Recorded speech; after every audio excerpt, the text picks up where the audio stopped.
Olá, hoje eu estou aqui com uma personalidade internacional. Eu acabei de conhecer, a gente teve palestra com o James.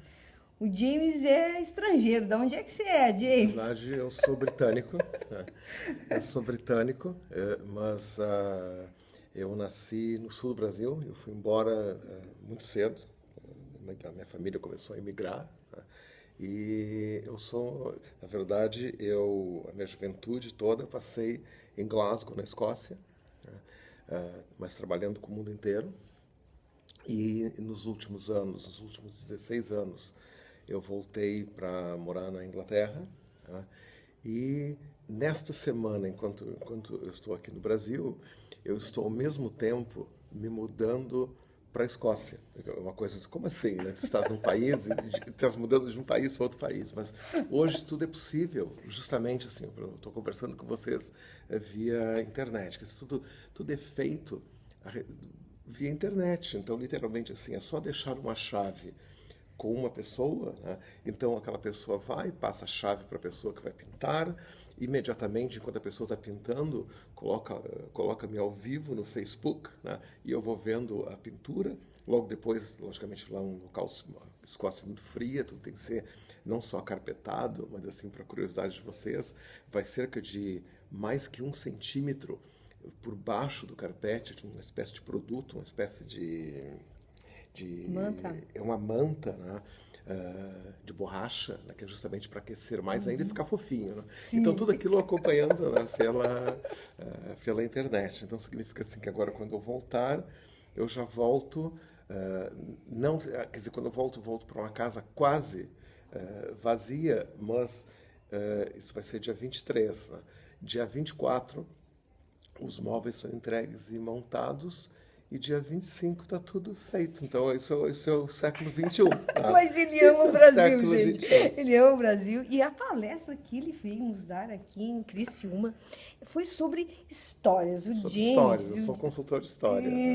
isso mesmo. Ele vai falar um pouco para você que é mãe, tem muita professora aqui nesse canal também, né? Como é que um adulto pode usar a história para ensinar, para auxiliar a desenvolver a pessoa, a criança, né? Ou mesmo um outro adulto vai conversar com outro adulto. Como é que a gente pode utilizar a história? Foi sobre isso que ele deu a conferência, né? Tá bem, né, vai ser que depois, digamos assim, partir essa história ou essas perguntas em perguntas menores para a gente Menores. poder especificar, né? Mas o fato, assim, no geral, tá? Ah, toda comunicação humana ela é sempre feita a partir de histórias. Nós costumamos dizer que as histórias nos definem, ou seja, tá? Quando nós começamos a contar uma história, ou quando nós contamos uma história, as pessoas nos julgam por aquelas histórias que nós contamos. E, ao mesmo tempo, talvez até mais importante do que isso, são as histórias as quais nós nos propomos a ouvir, né? Porque essas histórias depois nos definem por dentro. É como se fosse um entra e sai de histórias, né? É um fluxo constante, né? As histórias que nós ouvimos e as histórias que nós contamos, e assim vai, né? Então, por exemplo, no início da nossa conversa, eu contei a historinha de que eu estou aqui e, ao mesmo tempo, eu estou me mudando de um país para outro. É uma coisa, isso, então, me define muito o tipo de pessoa que eu sou. Tá? Eu tenho 60 anos e já faz 40 anos que eu estou nessa profissão, né? E eu falava contigo antes de nós entrarmos aqui que só este ano já é a 16ª volta ao Ao mundo, mundo. tá? Então vai ser um ano interessante, porque eu ainda volto ao Brasil mais uma vez, né? Então entre eu voltar ao Brasil e voltar para o Reino Unido é mais meia volta ou mais ao mundo. Então vai bater quase 17 voltas ao mundo num ano. Então isso define, digamos, o tipo de trabalho. Então, digamos, em vez de eu dizer assim, olá gente, né? Eu trabalho o mundo afora, tá? Que de certa forma não teria graça, né? Mas no momento que eu consigo contar a historinha, ganha um pouquinho mais de graça, né? Ao mesmo tempo, se eu disser assim, olha, né, eu estou me mudando, todo mundo diz, que coisa mais chata, porque realmente mudança é uma coisa horrorosa. Entretanto, no momento em que eu conto uma história atípica, né, a respeito de mudanças, faço com que as pessoas prestem atenção e também entendam o quanto eu estou à vontade com a tecnologia. porque normalmente uma pessoa da minha idade, eu vejo os meus amigos da minha idade, né? Quer dizer assim, James, como é que se envia um e-mail? Tá? Então é interessante esse tipo de coisa. Então tudo isso é definido, observa, pela história que eu contei. Então, em vez de eu dizer, né, olha, eu tenho 60 anos, mas eu gosto de tecnologia, etc, etc, as pessoas vão dizer que eu tenho a ver com isso. Né? Mas no momento que eu conto uma história, as pessoas entendem, né, entendem a mim, principalmente, que é uma coisa importante na comunicação. Ou seja, estou dizendo isso para salientar o fato de que toda comunicação, toda definição nossa, vem a partir de histórias, ou parte de histórias. Então, para a mãe, para o pai, para o educador, o ser capaz de se comunicar com histórias é absolutamente essencial. Né? E isso é uma coisa interessante, até nós falávamos informalmente sobre isso, que há coisas que nós não conseguimos mudar. Tá? Na verdade, há muita coisa que nós conseguimos mudar. Até eu entendo assim que o mundo muitas vezes dá autoajuda, diz assim, não, olha, tudo é mutável, tudo pode ser mudado, etc. Até pode, mas muitas vezes é a longo prazo, etc. Né? Por exemplo, uma das nossas coisas são os nossos próprios ganhos, a família em que nós estamos inseridos, o bairro em que nós estamos inseridos, a sociedade em que nós estamos inseridos, muitas vezes, e por ali vai. São coisas muito difíceis de serem mudadas. A fé em que às vezes estamos inseridos, etc. Né? Então tudo isso é muito complicado de mudar. Entretanto, e o educador esperto sabe disso, né? que são coisas difíceis de mudar. Mas tem uma coisa que é muito fácil de mudar, que são justamente as histórias. Então, digamos assim, muitas vezes na dinâmica entre o professor e o aluno, né? O professor diz assim, olha, eu não posso mudar, digamos, a circunstância do meu salário, eu não posso mudar a instituição para a qual eu trabalho, mas eu posso mudar, se eu quiser, isso é uma decisão que pode ser feita em 1/10 de segundo, eu posso mudar a história que eu vou passar a contar a respeito de mim mesmo para os meus alunos. Tá? E nesse momento vai haver, vai fluir a comunicação de uma até forma... a conexão, a conexão, quando eu digo fluir, exatamente, a fluir a comunicação quer dizer justamente, nós vamos nos conectar mais facilmente. É como se puséssemos, digamos assim, uma gota de óleo numa roda que está emperrada. Né? Ela estava difícil de rodar, né? Uma gotinha de óleo, ela começa a rodar mais fácil. Então, eu não vou mudar o mundo inteiro, mas eu só vou mudar uma história. Tá? Às vezes, por exemplo, assim, um professor tem, digamos, uma história de ser ranzinza, brabo, etc., distante. Né? Então, a partir de hoje, eu vou contar para mim mesmo história de seres humanos que gostam mais dos outros. Eu posso ir à internet, eu posso ser um professor tão pobre que nem tem acesso à internet, a internet da escola, a internet da biblioteca, não sei, alguma coisa assim.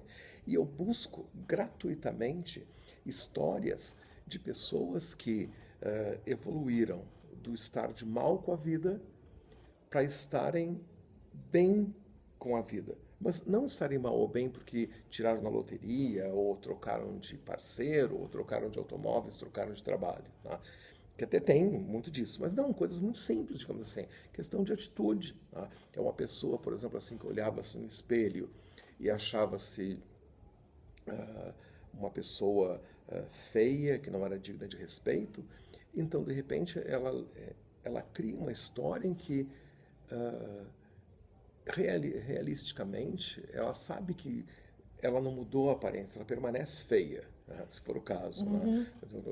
Eu sou super contra assim, a pessoa ser uma pessoa, digamos assim, que ela Nenhuma ela pessoa é é feia, né? ou ela é bonita, ela se olhar no espelho e fica dizendo, não, ter uma visão de si mesmo que não seja real. Né? Então, não, olha, minha visão é real, realmente, meu nariz é grande, meu olho está mais para um lado, isso não tem problema nenhum. Mas eu sou capaz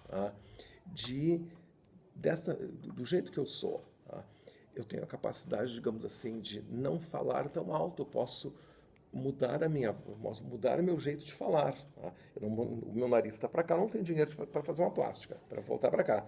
Mas eu posso falar de forma mais suave. Tá? Eu não preciso, por exemplo, irritar-me cada vez que, digamos, o aluno bate com o lápis na mesa. Tá? Então, tem pequenas coisas que eu posso dizer para mim mesmo, contar uma outra história, ver essas histórias, como eu disse, de pessoas que conseguiram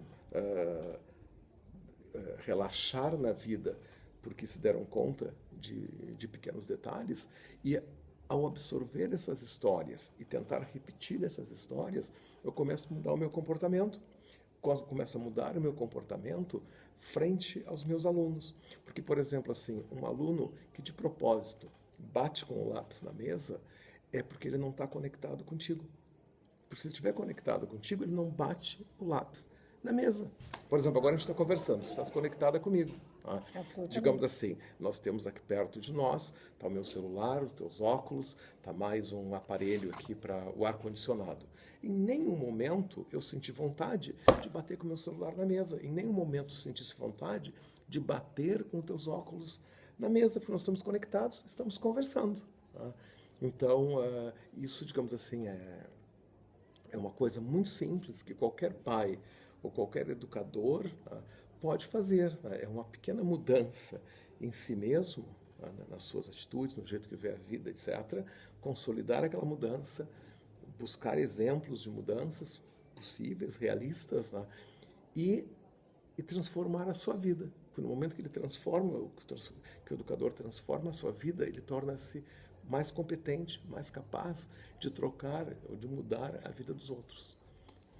E James, antes você estava falando também por exemplo, se uma mãe tem um filho e daí depois de 7 anos tem outro filho, ou 6 anos, e tu estavas falando justamente da história, a história de...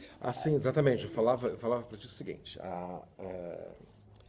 houve uma época em que era muito fácil educar, por exemplo, um filho, agora falando mais para as mães, né? Por que era mais fácil educar um filho? Porque o mundo, ele pouco mudava. Tá? Então, um pai podia dizer assim, isso, embora eu acho que isso é metafórico, isso é figurativo, né? As mães dizem assim, eu vou educar o meu filho como a minha mãe me educou, né? Eu vou educar o meu filho como a minha mãe foi educada e como a minha avó foi educada. Tá? Embora fantasioso, tá? Não era uma coisa tão absurda assim, pelo menos era algo factível, era algo possível. Tá? Hoje em dia não, como eu te falava, era o seguinte, né? Digamos, uma mãe que teve um filho, digamos, há 7 anos, tá? Ou há 9 anos, que seja. Tá? Vamos pegar só 7 anos. Tá? Quando essa criança nasceu, tá?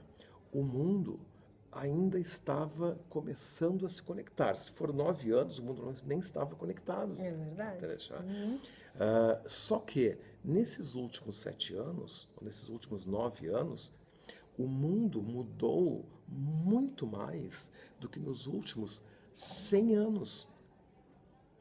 Então, significa o seguinte, que eu não tenho como educar o meu filho como, digamos, a minha avó educou os meus pais, porque isso faz só cerca de 100 anos e o mundo evoluiu em 7 ou em 9 mais do que em 100. Ou seja, praticamente assim, agora a cada mês é como se fosse mais uma geração. Então, como que eu vou educar a criança para um mundo que não existe mais? É um desafio e tanto, porque nós tínhamos esse conforto de poder olhar para as histórias do passado. E agora, até eu entendo que as pessoas lutam muito, ou relutam, mas nós não temos mais esta possibilidade. Nós temos que olhar para as histórias do futuro, temos que construir histórias novas e muitas vezes com bases, a gente chama isso na minha profissão com premissas, com bases que não são tão sólidas assim, porque eu não tenho tempo para esperar solidificar um determinado alicerce para depois construir uma história em cima. Não dá mais, literalmente não dá mais. Hoje em dia nós temos que construir uma casa que nem é tão permanente assim, mas em cima de um alicerce cujo cimento está fresquíssimo. Então, aquela coisa assim, eu vou construir uma casa, comprar o paralelepípedo, depois comprar o cimento, aí o ano que vem os vizinhos me ajudam a fazer o alicerce, aí então a gente, já com o alicerce feito, a gente vai tapar o terreno, até ter um dinheirinho para os tijolos, essa coisa assim, isso acabou. Acabou, não tem mais. Literalmente não tem mais. Né? Então a educação é assim, quer dizer, quando eu digo que nos últimos 7, 9 anos as coisas andaram mais depressa que nos últimos 100, mas significa assim que no próximo ano vai ter mais 100. Então aí não adianta, ninguém vai conseguir, digamos, educar um filho como se educava o filho no século XVIII. Aí se eu esperar mais um ano, é como se fosse século XVII. Se eu esperar mais um ano, vai ser como no século XV. Entendeu? Então significa assim, se eu tiver que educar uma criança até, digamos, o seu 20º aniversário, que é uma possibilidade, né? Literalmente, se eu fossilizar, se eu endurecer o meu jeito de educar aquele indivíduo, né, eu vou estar educando uma pessoa como se eu estivesse educando para época de Cristo. Vai ser tão para trás que literalmente como se eu pegasse aquele indivíduo e ele viajasse no tempo. Então eu estou literalmente, a gente acha assim que a gente mas matar uma criança seria uma coisa horrível. Né? Mas pensa bem, né? Se eu pegasse uma criança da época de Cristo, tá? E houvesse uma máquina do tempo, eu a trouxesse para o mundo atual, isso ia ser uma forma de matá-la torturando. Literalmente. Tá? Isso seria uma tortura. Porque primeiro ela não conseguiria comer. Que é uma coisa muito interessante. Mas a comida é tão gostosa, assim, tão gostosa para nós, não para ela. Tá? Ela ia ficar doente comendo essa nossa comida e primeiro ela não conseguiria comer, ela não conseguiria tomar nossa água. Tá? Ela não conseguiria falar a nossa língua. Diz, mas, digamos assim, ela era romana, ela falava latim, sim, mas não se fala mais, entendeu? Tá? Então, tudo isso seria uma coisa totalmente desumana. Tá? A criança morreria de susto, morreria pela inadequação, morreria de medo. Olha a coisa horrorosa, né? Então, mas só que tem muito pai hoje em dia que não se dá conta de que se não olhar para frente, não criar histórias novas, não ficar espertinho em termos de como é que se conta histórias, né? Como é que eu converso, me comunico, entendeu? Mas como é que eu crio histórias novas? Né? Como é que eu entendo que história é esta, entendeu? Quem é essa gente que me ajuda a contar histórias para o futuro vai estar educando um filho para o passado. E a cada ano que passa, e ele educa o filho para o passado, é como se ele estivesse jogando uma pessoa para lá. Só que um dia, esse filho, essa filha, vai ser trazida para o presente. E vai ser trazida porque a vida é assim. Entendeu? A criança acorda e não está mais na proteção dos pais. Uma coisa assim, eu sei que tem muito pai assim, não, mas eu vou estar sempre por ali. O que ele quer dizer? Que ele está à espera de que o filho morra antes dele? Isso é um absurdo. Tá? Então ele não vai estar sempre ali. Tá? E também tem um ponto, o próprio mundo tira o filho dos pais. Tá? Então a obrigação do pai é justamente educar. E quando digo pai, aqui de certa forma os professores também, né? O educador, né? Mas a obrigação do educador é tornar alguém competente o bastante para viver nesta época, viver o melhor deste momento. E isso é um tremendo desafio, e para isso nós precisamos de histórias contemporâneas, mas principalmente o que, quando eu dou palestra para pais, educadores, etc., o tema é sempre como vamos construir histórias futuras, como vamos educar o ser humano de hoje. Eu não gosto muito de chamar assim de jovens e crianças, mas assim, o ser humano de hoje, como nós vamos educá-los, né? Para que quando ele for transportado no tempo para o futuro, ele seja um ser humano capaz. E depois que ele possa construir a sua própria história também. Também, claro. Quando digo capaz, é capaz de continuar, né, esta tradição. Muito lindo isso. Ô, gente, não sei se vocês gostaram aí, mas se gostou, coloca um curtir aí, um comenta. E a gente agradece muito, James, a tua generosidade de estar aqui nesse canal, compartilhando tudo isso. São coisas complicadas, são conceitos novos, etc., né? e, de certa forma, conceitos assustadores. Tá?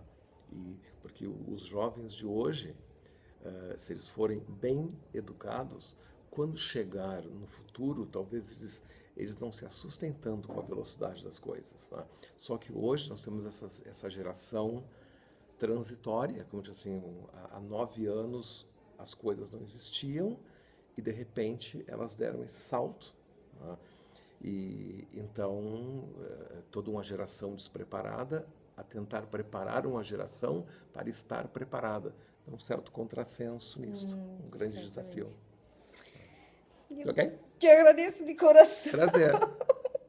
E quero deixar para vocês um grande abraço. Quero te encontrar aqui amanhã neste canal. Ok. Tchau, tchau. Tchau, gente.